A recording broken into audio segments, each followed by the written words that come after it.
Okay, +1 ഫിസിക്സിൽ എന്താണ് എനിക്ക് ആകെ +1 ഫിസിക്സിൽ ആകെ 2 പാട് ഇഷ്ടമല്ലോ. അതിലൊന്ന് വർക്ക് എനർജി പവറാണ്, പിന്നെ എൻ്റെ ഏറ്റവും most favourite chapter mechanical properties of fluids. സാക്ഷാൽ ബെർണോളിസ് പ്രിൻസിപ്പിൾ വരുന്ന ആ ചാപ്റ്റർ, ഏറ്റവും കൂടുതൽ കിളിവാർപ്പിക്കുന്ന ചോദ്യങ്ങൾ വരുന്ന ചാപ്റ്റർ, ഏറ്റവും കൂടുതൽ നല്ല രീതിക്ക് ആപ്ലിക്കേഷൻ ലെവലിൽ ചോദിക്കാൻ പറ്റുന്ന ചാപ്റ്റർ, എല്ലാം തികഞ്ഞവനാണ് മെക്കാനിക്കൽ പ്രോപ്പർട്ടീസ് ഓഫ് ഫ്ലൂയിഡ്സ്. വളരെ എനിക്ക് ഇൻട്രസ്റ്റിംഗ് ആയ ചാപ്റ്ററാണ്, വളരെ എൻ്റെ ഫേവറേറ്റ് കാറ്റഗറിയിൽ വരുന്ന ചാപ്റ്ററാണ്. നമുക്കിതിൽ വരാൻ സാധ്യതയിൽ NCERT എന്താണ് എക്സാമ്പിൾ ക്വസ്റ്റ്യൻസ് നോക്കാം. നമ്മൾ page number 253 example 10.2 typical question ആണ്, അത് എക്സാമിന് വരും. പേജ് നമ്പർ 254 എക്സാമിൽ 10.3 ചെയ്യുക, അത് എക്സാമിന് വരും. പിന്നെ കഴിഞ്ഞില്ല. പേജ് നമ്പർ 263 എക്സാമ്പിൾ 10.9 ചെയ്യുക, അത് എക്സാമിന് വരും. ഇവിടെ കുറച്ച് സ്ട്രെയിൻ റേറ്റിൻ്റെ കാര്യമെല്ലാം പറയുന്നുണ്ട്, അപ്പോൾ അത് നിങ്ങൾ കുറച്ച് ശ്രദ്ധിച്ചിട്ട് ഈ ക്വസ്റ്റ്യൻ ചെയ്യണം. പേജ് നമ്പർ 264 എക്സാമ്പിൾ 10.10 ചെയ്യുക, എക്സാമിന് വരും. അടുത്തത് അത്ര ക്വസ്റ്റ്യൻസ് ഇല്ല അല്ലേ. അപ്പോൾ ഇത്ര ക്വസ്റ്റ്യൻസ് നിങ്ങൾ എന്ത് ചെയ്യുക, പറ്റുമെങ്കിൽ ഈ പറഞ്ഞ എക്സാമ്പിൾ 10.2 കൂടി ചെയ്യാൻ വേണ്ടി ശ്രമിക്കുക. അത്രയൊക്കെ ക്വസ്റ്റ്യൻസ് ഇതിലില്ല, മറ്റേ NCERT എക്സാമ്പിൾസ് ആയിട്ടില്ല. ഇനി നമുക്ക് എന്ത് ചെയ്യാം, ഇതിൽ വളരെ കിളിവാർപ്പിക്കുന്ന ക്വസ്റ്റ്യൻസ് അതാ ഇവിടെ ഇല്ല ക്വസ്റ്റ്യൻസ് ഇനി ഇങ്ങനെ കൂടി ഡിസ്കസ് ചെയ്യാൻ പോകുന്ന. ഓക്കെ, നമുക്ക് ഇതിൽ വരാൻ സാധ്യതയിൽ NCERT example questions exercise questions നമുക്ക് നോക്കാം.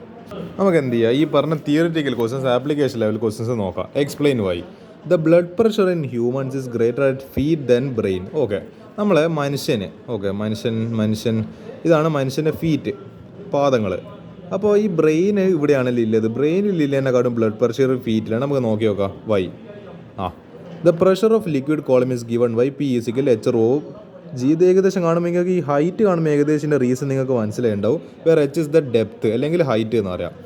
Raw is density, G is acceleration of gravity. Therefore pressure of liquid column increases with depth. അപ്പോൾ എന്താ, ഈ പ്രഷർ അതായത് ഈ ഡെൻസിറ്റിയും ഗ്രാവിറ്റി അതായത് ആക്സിലറേഷൻ ഗ്രാവിറ്റി എല്ലാം കോൺസ്റ്റൻ്റ് ആണ്.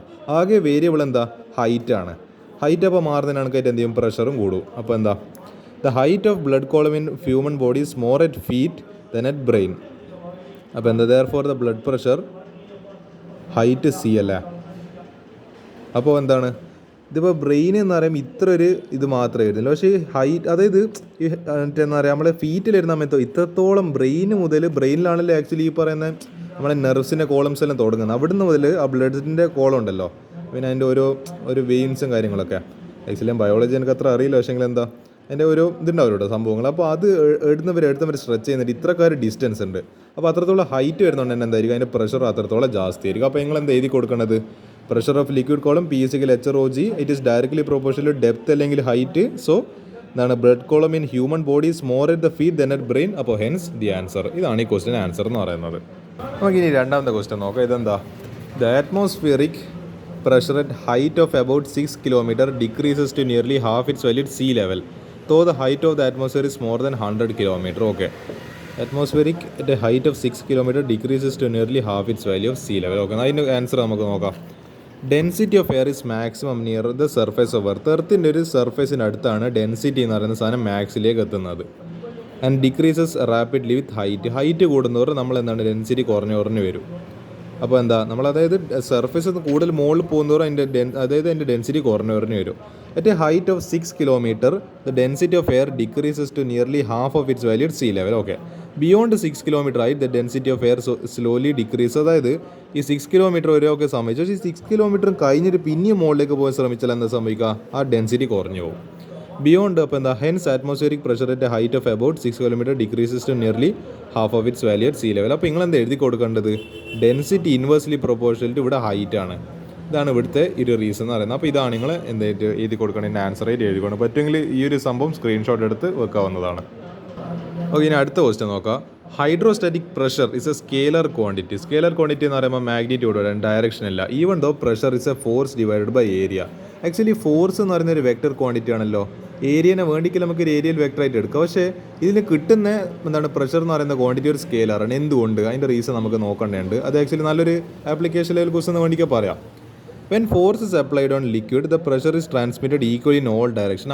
Therefore hydrostatic pressure has no ഫീ. അതായത് നമ്മളിപ്പോൾ പാസ്കൽസ് ലോ കണ്ടിട്ടുണ്ടാവില്ല. അതായത് നമ്മളൊരു പ്രഷർ എന്താണ് ഞാൻ ആക്ച്വലി ഇതിൻ്റെ പണ്ട് ഈ ഒരു പിസ്റ്റൺ വെച്ചിട്ട് എന്ത് ചെയ്തിട്ടുണ്ട്, ഇവിടെ ഞാനൊരു കാർ വെച്ച് ഒരു നോർമലായാലും ടോയ് കാർ വെച്ച് ഇവിടുന്ന് നമ്മളെ സിറിഞ്ചിൽ പ്രഷർ കൊടുത്ത്, അപ്പോൾ ഇവിടെ കുറേ വാട്ടർ ഉണ്ട്. അപ്പോൾ എന്ത് ചെയ്തു, ഈ പ്രഷർ മൊത്തം ഈക്വൽ ഡയറക്ഷനിൽ, അതായത് നമ്മൾ ഡയറക്ഷൻ എന്ന് പറയുമ്പോൾ ഒന്നിക്കൽ ഇങ്ങോട്ടേക്ക് അല്ലെങ്കിൽ ഒരു ഫിക്സ്ഡ് ഡയറക്ഷൻ, ഒന്നിക്കൽ മുകളിലോട്ടേക്ക് അല്ലെങ്കിൽ താഴോട്ടേക്ക്, ഇത് അങ്ങനെ ഒന്നുമല്ല. ഇത് എല്ലാ ഡയറക്ഷൻസിലും ഒരേപോലെ പോകുന്നുണ്ട്. അതുകൊണ്ട് തന്നെ it doesn't have a fixed direction.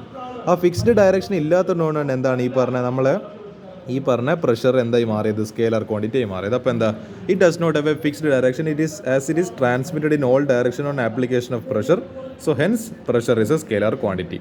Okay, നമുക്ക് ഇനിയും ക്വസ്റ്റ്യൻസ് ഒന്നും തീരുന്നില്ല ഈ പറഞ്ഞ ഇതേപോലത്തെ ആപ്ലിക്കേഷൻ. അല്ലേ, ഞാൻ പറഞ്ഞില്ല വളരെയധികം ഡേഞ്ചറസ് ആയ ഒരു ചാപ്റ്റർ. നിങ്ങൾ മര്യാദ കൈകാര്യം ചെയ്തില്ലെങ്കിൽ ചാപ്റ്റർ നിങ്ങളും കൊണ്ടങ്ങ് പോകും, മറ്റേ കാലനെ പോലെ. അപ്പോൾ നമുക്ക് നോക്കാം. The angle of contact of mercury with glass is obtuse. നമ്മൾ പഠിച്ചിട്ടുണ്ടല്ലോ, ഒപ്റ്റ്യൂസ് ആംഗിളാണ് ഉണ്ടാക്കുക. അതുകൊണ്ടാണ് നമ്മൾ ഈ മെർക്കുറി നമ്മൾ കയ്യിലെടുത്ത് കഴിഞ്ഞാൽ അതിങ്ങനെ ഉരുണ്ട ഒരു മറ്റേ അരിയുണ്ട പോലെ ഇങ്ങനെ കയ്യിൽ നിൽക്കുന്നത്. വെള്ളം പക്ഷേ എന്താ സ്ഥിതി, കയ്യിൽ തട്ടിക്കഴിഞ്ഞാൽ നേരെ താഴേക്ക് മറിഞ്ഞു പോകും. കാരണം എന്താ, അതിൻ്റെ ആംഗിൾ ഓഫ് കോണ്ടാക്ട് ഒപ്റ്റ്യൂസ് ആണ്. അതെന്താണ് ഇതിൻ്റെ റീസൺ? ഒന്ന് എന്താ പറയുക അക്യൂട്ടായി, മറ്റേത് ഒപ്റ്റ്യൂസായി. അതിൻ്റെ റീസൺ എന്താ?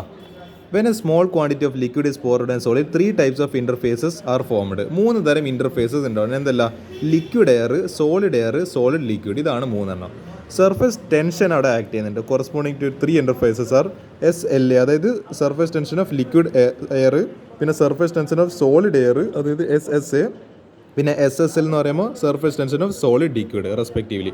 അപ്പോൾ നമുക്ക് നോക്കാം. If theta is the angle between solid and liquid. ഈ മെർക്കുറി എന്ന് പറയുന്നത് നമുക്കൊരു സോളിഡ് ആയിട്ട് കൺസിഡർ ചെയ്യുന്നത് ഒരു മെറ്റലാണ്.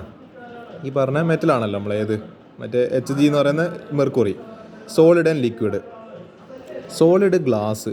അപ്പോൾ എന്താ ഇവിടെ ആക്ച്വലി ഇവരെന്താ ഡെറിവേഷനിൽ എഴുതിയിട്ടുണ്ട്. SSL plus SLA cos theta equal to SSA. അപ്പോൾ SLA cos theta equal SSA minus SSL cos theta equal SSA minus SSL divide by SLA. Okay, ഇത് equation number 1. For mercury and glass, ഈ പറഞ്ഞ surface tension of solid air എന്താണ്, it is less than solid liquid. For equation on cos theta is negative. നിങ്ങൾ നോക്കി നോക്ക് എടോ, അതായത് SSA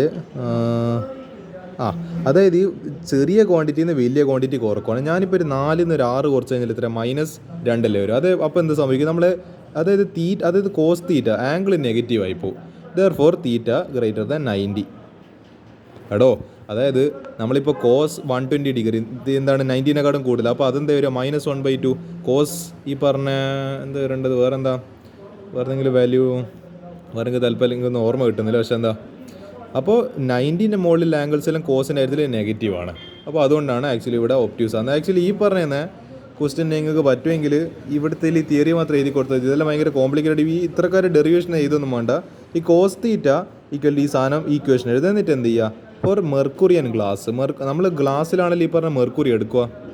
അപ്പോൾ അവിടെ എഴുതുക ഈ surface tension of solid air is less than surface tension of solid liquid. അപ്പോൾ ഈ ക്വാണ്ടിറ്റി എന്താ ഇപ്പോൾ നെഗറ്റീവായി. ഇപ്പോൾ അതുകൊണ്ട് തന്നെ എന്ത് സംഭവിക്കും, നമ്മളെ കോസ് തീറ്റ നെഗറ്റീവ്, അതുകൊണ്ട് ആംഗിൾ ഒപ്റ്റ്യൂസ് ആവുന്നത്. വാട്ടറിൻ്റെ ഗ്ലാസ്സിൽ എന്താ സ്ഥിതി, ഈ surface tension of solid air is greater than surface tension of solid liquid. അപ്പോൾ നിങ്ങൾ ആലോചിച്ച് നോക്ക്, ഇത് വലിയ ക്വാണ്ടിറ്റി, ഇത് ചെറിയ ക്വാണ്ടിറ്റി. അതായത് ഞാൻ 6 നിന്നാണ് 4 കുറക്കുന്നത്. അപ്പോൾ എന്ത് സംഭവിക്കും, പോസിറ്റീവ് 2 അപ്പോൾ കോസ് തീറ്റ ഒരു പോസിറ്റീവ് 1/2 എല്ലാം വരുവാണ്. അപ്പോൾ തീറ്റ എന്തായിരിക്കും 5/3. അപ്പോൾ എന്താണ്, ദാറ്റ് 60 ഡിഗ്രി. അപ്പോൾ എന്താ, that is less than 90 degree. അതാണ് എൻ്റെ ആക്ച്വലി റീസൺ എന്ന് പറയുന്നത്. പറ്റുമെങ്കിൽ നിങ്ങൾ ഈ ഒരു കാര്യം എഴുതി കൊടുക്കുക. പിന്നെ ഈ ഒരു ലാസ്റ്റ് ഫോർമുല എഴുതി കൊടുക്കുക. പിന്നെ ഈ ഒരു മെർക്കുറിയും ഗ്ലാസും വാട്ടർ ഗ്ലാസിൻ്റെ കാര്യത്തിൽ ഈ ഒരു സ്ഥിതിയും കൂടി എഴുതി കൊടുക്കുക. ഈ ഒരു ക്വസ്റ്റ്യൻ നോക്കാം. എന്താണ് ഈ പറഞ്ഞ, water on a clean glass surface tends to spread out while mercury on same surface tends to form drops. Put differently water wets and glass. ഇവിടെ ഇത് നമ്മൾ സെയിം ഇതിനോടോ ഇതിൻ്റെ വേറൊരു രീതിക്ക് ഒരു ചോദിച്ച് എഴുതി ക്വസ്റ്റ്യൻ. അപ്പോൾ നിങ്ങൾ എന്ത് എഴുതി കൊടുക്കണം, ഇതേ ആൻസർ എഴുതി കൊടുക്കുക. അതായത് നമ്മളെ വെള്ളം ഇപ്പോൾ മറ്റേ കയ്യിൽ ഇങ്ങനെ എടുത്തതാണെങ്കിൽ ഗ്ലാസ് സർഫേസ് എൻ്റെ കൈ ഇപ്പോൾ നല്ല വൃത്തിയില്ല കയ്യിൽ. ഇതാ നല്ല, ഞാൻ അറിയേണ്ടത് മറ്റേ ഈ പറഞ്ഞ നമ്മളെ ഡെറ്റോളെ സാനിറ്റൈസറിൽ ഇട്ടിട്ടല്ല, മറ്റേ ഹാൻഡ് വാഷിലെല്ലാം നല്ല കൈ നല്ല വൃത്തിയാക്കിയിട്ടുണ്ട്, ജേംസ് ഒന്നും ഇല്ല, നല്ല ക്ലീൻ ആയിട്ടുള്ള സർഫേസ്. ഞാനിതിൽ കയ്യിൽ വെള്ളം ഇട്ടാലും എന്താ സംഭവിക്കുക, ഞാൻ എൻ്റെ അവിടെ കുറച്ച് വെള്ളം ഉണ്ടായിരുന്നു, ഞാനിതാ കയ്യിലെടുത്തിന്, ഇതാ നോക്ക് എന്താ സംഭവിക്കുന്നത്, ഇത് കയ്യിൽ മൊത്തം സ്പ്രെഡായി. പിന്നെ എന്താ, വെള്ളം മൊത്തം ഇതാ എൻ്റെ കയ്യിൽ നിന്ന് താഴെ ഇവിടത്തേക്ക് മാറിഞ്ഞു ഞാൻ ഇതിൽ ഊഹിച്ചപ്പോൾ. പക്ഷേ എൻ്റെ കയ്യിൽ ആക്ച്വലി മെർക്കുറി ഇല്ല. മെർക്കുറി ഞാൻ കാണിക്കണം എന്ന് വിചാരിച്ചിരുന്നു, പക്ഷേ മെർക്കുറി ഒന്നും അത്ര പെട്ടെന്ന് കിട്ടുന്ന സാധനം. അത് ആക്ച്വലി നല്ല ഡേഞ്ചറസ് ആയൊരു സാധനമാണ്. അത് കയ്യിലൊന്നും അധികം വെച്ച് കളിക്കുന്ന അത്ര നല്ലതല്ല. അപ്പോൾ എന്താ, ഞാൻ ഈ മെർക്കുറിയാണ് എടുത്തതെങ്കിൽ ഇതിവിടെ ഒരു ഡ്രോപ്പ് ആണ്. ഈ ഡ്രോപ്പ് പോലെ അതിങ്ങനെ ഉരുണ്ട പോലെ ഇങ്ങനെ നിൽക്കും. പക്ഷേ ഈ വാട്ടർ എടുത്തപ്പോൾ എന്താ, ഇത് നേരെ എൻ്റെ കയ്യിൽ നിന്ന് മറിഞ്ഞിട്ട് താഴെ, ഇത് കംപ്ലീറ്റ് എൻ്റെ കൈ മൊത്തം സ്പ്രെഡായിപ്പോയി. ആക്ച്വലി അതിൻ്റെ റീസണാണ് ചോദിച്ചത്. അതെന്തെന്നാ ഈ പറഞ്ഞതാ, surface tension of solid liquid is greater than surface tension of അതായത് നമ്മൾ ഇവിടെ ഈ പറഞ്ഞ റീസൺസ് അല്ല അത് നിങ്ങൾ ഇതിൻ്റെ ആൻസർ ആയിട്ട് എഴുതി കൊടുത്താൽ മതി എന്ന് അവർ ചുരുക്കം പറഞ്ഞു. അപ്പോൾ ഇതേ കാര്യം തന്നെ എന്ത് ചെയ്യുക, ഇതിന് ആൻസർ ആയിട്ട് എഴുതി കൊടുക്കാവുന്നതാണ്. അടുത്ത ക്വസ്റ്റ്യൻ നോക്കുക. Surface tension of a liquid is independent of area of surface. Why? Surface tension of a liquid is defined as the force acting per unit length on an imaginary line drawn tangentially to the liquid surface. ഇത് actually എൻ്റെ definition ആണല്ലോ. ദെയർഫോർ ഇവിടെ actually എന്താണ്, നിങ്ങൾ നോക്ക്, force പിന്നെ length unit, അതായത് ആക്ടിങ് പെർ യൂണിറ്റ് ലെങ്ത് എന്ന് പറയുന്നത്. ഇവിടെ എവിടെയും ഏരിയനെ മെൻഷൻ ചെയ്യുക. ഏരിയനെ പറ്റി മെൻഷൻ ചെയ്തിട്ടുണ്ടെങ്കിൽ പിന്നെ ഏരിയനെ ഇൻഡിപെൻഡൻ്റ് ആയിരിക്കുമല്ലോ. അതായത് ഫോഴ്സ് ഈക്വൽ ടു MA. ഇവിടെ എന്താ, ഇവിടെ ലെങ്ത്തിനെ പറ്റിയിട്ട് ഒരു ചർച്ച ചെയ്യുന്നില്ല. അപ്പോൾ that is independent of length. ഇവിടെ എന്താണ്, ആകെ ഡിപ്പെൻഡ് ചെയ്തത് മാസിനും ആക്സിലറേഷനും മാത്രമാണ്. ഈക്വേഷൻ എവിടെ ലെങ്ത് ഒന്നും ഇല്ല. അപ്പോൾ എന്താ, that means that it is independent of length. അത്രയല്ല അതിൻ്റെ ആൻസർ. ഇത് നല്ലൊരു ക്വസ്റ്റ്യനാണ്. വാട്ടർ വിത്ത് ഡിറ്റർജൻറ്റ് ഒക്കെ നമ്മൾ പൊതുവെ എന്താണ് അലക്കുന്ന ആവശ്യങ്ങൾക്ക് ഉപയോഗിക്കുന്നുണ്ട്. ഡിറ്റർജൻ്റ് ഒക്കെ dissolved in it should have small angles of contact. അപ്പോൾ എന്താ അതിൻ്റെ റീസൺ നമുക്ക് നോക്കാം. എന്താണ്, water with detergents dissolved in it. അപ്പോൾ വെള്ളത്തിൻ്റെ ആംഗിൾ ഓഫ് കോൺടാക്റ്റ് ഡിറ്റർജൻറ്റ് ചേർക്കുമ്പോൾ കുറയണം. നോക്കാം. H= നമ്മൾ പഠിച്ച ഇക്വേഷൻ, കാപ്പിലറി ട്യൂബിൻ്റെ ഇക്വേഷൻ, അതായത് കാപ്പിലറി റൈസിനുമായിട്ട് ബന്ധപ്പെട്ട equation H= 2s cos θ / r ρg. അപ്പോൾ ഇവിടെ ബാക്കിയെല്ലാം കോൺസ്റ്റൻ്റ് ആയിട്ട് കൂട്ടിക്കഴിഞ്ഞാൽ എന്താണ്, കോസ് തീറ്റ മാത്രം മാറുന്നുണ്ട്. അപ്പോൾ എന്താണ്, നമ്മളെ ഹൈറ്റ് ഓഫ് എന്താണ് capillary tube is directly proportional cos theta, അല്ലെങ്കിൽ ആംഗിളിന് പ്രൊപ്പോർഷനാണ്. The cloth has narrow spaces in the form of fine capillaries. എടോ, നമ്മളെ ഒരു ഡ്രസ്സ് ഉണ്ടാവില്ല, അതായത് ഇതെൻ്റെ ഡ്രസ്സാണ്. ഇത് നിങ്ങൾ ശ്രദ്ധിച്ച് നോക്കിയാൽ മനസ്സിലാവും. ഇത് നിങ്ങൾ ക്യാമറയിൽ കാണുമെന്നറിയില്ല. എന്താണ് ഈ ഡ്രസ്സിന് ഇത് എവിടെ കാണുന്നുണ്ട്, ഇങ്ങനെ ഡോട്ട് പോലെ കുറേ സംഭവം കാണുന്നുണ്ട്. ഇത് ആക്ച്വലി ഫൈൻ പോർസ് ആണ്.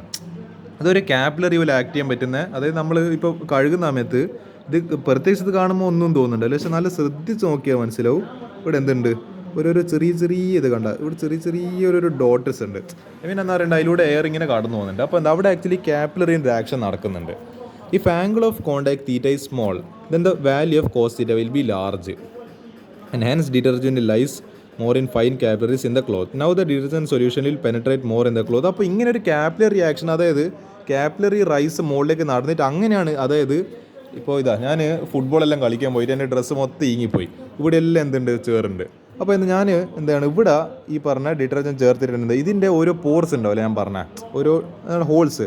ആ ഹോൾസിലൂടെ ഈ കാപ്പിലറി റൈസ് അപ്പോൾ എന്ത് ചെയ്യും, കൂടുതൽ ഈ ഡിറ്റർജൻറ്റ് ചേർത്ത വെള്ളത്തിൽ എന്താവും, കൂടുതൽ ഇതിൽ പെനട്രേറ്റ് ചെയ്ത് ഇവിടുത്തെ ചേർ, അതായത് ഈ മഡും ഈ ഡസ്റ്റും ഈ ജേംസിനെല്ലാം ഇയാൾ എന്തെങ്കിലും പോക്കി കളയും. അതാണ് ആക്ച്വലി ആക്ഷൻ ഓഫ് ഡിറ്റർജൻറ്റ് എന്ന് പറയുന്നത്. അപ്പോൾ ആ പറയുന്ന ആംഗിൾ ഓഫ് കോൺടാക്ട് കുറയും തോറും നമ്മൾ കോസ് തീറ്റ ആംഗിൾ കൂടും. അപ്പോൾ എന്താ, കോസ് തീറ്റ കൂടുമ്പോൾ പ്രൊപ്പോർഷനലി എന്തും കൂടും, ഹൈറ്റും കൂടും നമ്മളെ കാപ്പിലറി ആ റൈസിൻ്റെ. അപ്പോൾ എന്താ, കൂടുതൽ മുകളിലേക്ക് എത്തുകയും ഏതാണ് ഈ പറഞ്ഞ എന്തിനും പറഞ്ഞാൽ മറ്റേ ഇത് നമ്മളെ ഡസ്റ്റ് പാർട്ടിക്കിൾസ് അല്ലെങ്കിൽ നമ്മൾ ഈ പറഞ്ഞ റിമൂവ് ദ ഡസ്റ്റ് അല്ലെങ്കിൽ മഡ് ഫ്രം ദ ക്ലോത്ത്. ഇതാണ് ആക്ച്വലി ഡിറ്റർജൻറ്റും ആ പറഞ്ഞ കാപ്പിലറി ആക്ഷൻ്റെ ഒരു പ്രത്യേകത എന്ന് പറയുന്നത്. ഓക്കെ, ഒരു അവസാനത്തെ ക്വസ്റ്റ്യൻ കൂടി നോക്കാം. A drop of liquid under no external forces is always spherical in shape. നിങ്ങളെപ്പോഴെങ്കിലും ആലോചിച്ചിട്ടുണ്ടോ, നമ്മൾ എന്തുകൊണ്ട് ഈ പറയുന്ന ലിക്വിഡ് എന്തുകൊണ്ട് റൗണ്ട് ഷേപ്പിൽ വരുന്നത്? എപ്പോഴും അതിന് വേണ്ടിക്ക് സ്ക്വയർ ഷേപ്പും ട്രയാങ്കിൾ ഷേപ്പിലായിക്കൂടേനോ? അതെന്തുകൊണ്ടാണ് സ്പിയർ ഷേപ്പ് എടുക്കുന്നത്? അതിൻ്റെ പിന്നിലൊരു റീസൺ ഉണ്ട്. നമ്മളിപ്പോൾ മഴത്തുള്ളികളല്ലോ അതിന് വേണ്ടിക്ക് ഒരു ബോക്സ് പെട്ടി പോലത്തെ രൂപത്തിലല്ലേ ഹെക്സഗൺ, അതായത് ഹെക്സഗൺ എന്ന് പറയുമ്പോൾ നമ്മൾ ബെൻസിൻ റിങ് വരച്ച മാതിരിയെല്ലാം ഉണ്ടാവും. അങ്ങനെയല്ല വന്നുകൂടെ, അതെന്തുകൊണ്ട് അങ്ങനെ സംഭവിക്കുക? അതിൻ്റെ റീസൺ നമുക്ക് നോക്കാം. ആക്ച്വലി സർഫസ് ടെൻഷൻ്റെ കോൺസെപ്റ്റ് അത് ഇതാ. In the absence of external force, the size of a liquid drop is decided only by the force due to surface tension. അപ്പോൾ എക്സ്റ്റേണൽ ഫോഴ്സ് ഒന്നും ആക്ട് ചെയ്യുന്നില്ലെങ്കിൽ സർഫസ് ടെൻഷനാണ് നമ്മളെ കളിയിലെ രാജാവ്. അപ്പോൾ due to surface tension liquid drop tends to acquire minimum surface area. ഈ surface tension എന്ന് പറയുന്ന ഇയാൾക്ക് അത്ര ഇഷ്ടമില്ല സാധനം എന്നല്ലേ ലിക്വിഡിനെ. അയാൾ ഒരുമാതിരി വേണ്ടാണ്ട് എടുങ്ങാറായിക്കളെ. നമ്മൾ ഇടയിൽ ഒരു ഫ്രണ്ട് ഉണ്ടല്ലോ, നമ്മൾ വേണ്ടാണ്ട് ഇങ്ങനെ ചൊറിഞ്ഞുകൊണ്ടിരിക്കുന്ന അതുപോലത്തെ ഒരു ഫ്രണ്ടാണ് ഈ പറഞ്ഞ സർഫസ് ടെൻഷൻ. അപ്പോൾ ഈ സർഫസ് ടെൻഷൻ കുറക്കണിക്കൽ അതായത് surface tension is directly proportional to surface area. അപ്പോൾ ഈ ചങ്ങനെ എടുങ്ങാറ് കുറക്കണിക്കൽ എന്ത് കുറക്കണം? സർഫേസ് ഏരിയ അല്ല. ഈ ചങ്ങനെ എടുങ്ങാറ് കുറക്കണമെങ്കിൽ എന്തിനേയും കൂടി കുറക്കണോ? ഈ സർഫേസ് ഏരിയനെ കുറക്കണം. അപ്പോൾ for a given volume of liquid sphere is the minimum surface area. നമ്മൾ ഒരു സ്ക്വയർ ആകുമ്പോൾ, പക്ഷേ സ്ക്വയർ ആകുന്ന സമയത്ത് അതിന് അത്യാവശ്യം എന്തുണ്ട്, നല്ല സർഫേസ് ഏരിയ ഉണ്ട്.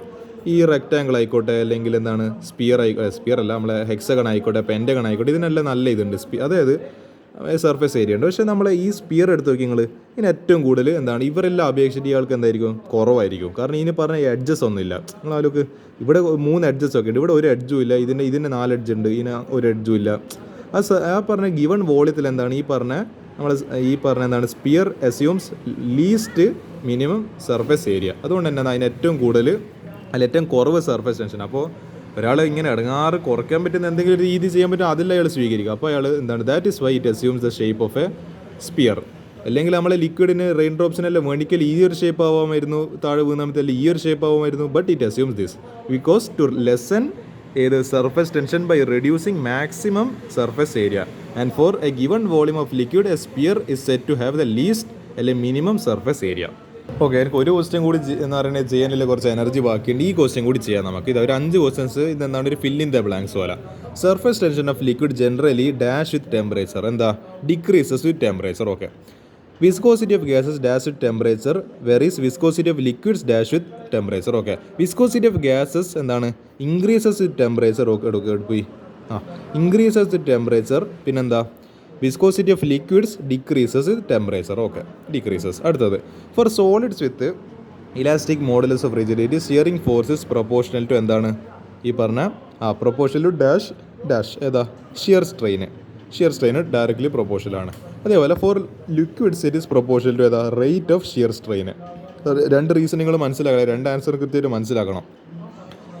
Four a fluid in a steady flow the increase in flow speed of a constriction follows from ഏടുന്ന് എന്താണ്, ഫോളോസ് എന്താണ്, ഈ പറഞ്ഞ ഏത് പ്രിൻസിപ്പിളാണ്, നമ്മളെ കൺസർവേഷൻ ഓഫ് മാസ് എന്ന് പറയുന്നത് പ്രിൻസിപ്പിളാണ്. While decrease of pressure follows ചെയ്ത് നമ്മളെ സാക്ഷാൽ Bernoulli's principle. For the model of a plane in a wind tunnel turbulence occurs at എന്താണ്, dash speed the critical speed of turbulence for an actual plane. അപ്പോൾ എന്താ, അപ്പോൾ അതിന് greater ആയിരിക്കും അല്ലേ. For a model of a plane in a wind tunnel turbulence occurs at എന്താണ്, greater speed then ഏത് speed, critical speed for turbulence for an actual plane. അപ്പോൾ ഇതാണ് ഈ ക്വസ്റ്റൻസിൻ്റെ ആൻസർ. ഇതാ ഞാൻ ഓരോന്ന് ടിക്കറ്റ് വെച്ചിട്ട് ഇവിടെ ആൻസർ ഇങ്ങനെ കൊടുത്തിട്ടുണ്ട്. എന്ത് ചെയ്യുക, ഈ ക്വസ്റ്റൻസ് കൂടി പ്രാക്ടീസ്. ഇനി നമുക്ക് എന്ത് ചെയ്യാം, ബാക്കി ഇത് ഇവിടെ ഒരു പിന്നെയും എന്താ ആപ്ലിക്കേഷൻ ലെവൽ ക്വസ്റ്റൻസ് പിന്നെയും കുറേ കൊടുത്തിട്ടുണ്ട്. നമുക്ക് ഇതിന് അടുത്ത ഒരു പാർട്ടിൽ ഡിസ്കസ് ചെയ്യാം. അപ്പോൾ തൽക്കാലത്തേക്ക് എന്താണ്, നമ്മളെ വളരെ ഇൻട്രസ്റ്റിംഗ് ആയിട്ടുള്ള എൻ്റെ ഏറ്റവും ഫേവറേറ്റ് ചാപ്റ്റർ നമ്മൾ തുടങ്ങി വെച്ചിട്ടുണ്ട്. നമുക്കിനി കൂടുതൽ കാര്യങ്ങൾ ഇനി വരുന്ന ക്ലാസ്സുകളിൽ കാണാം.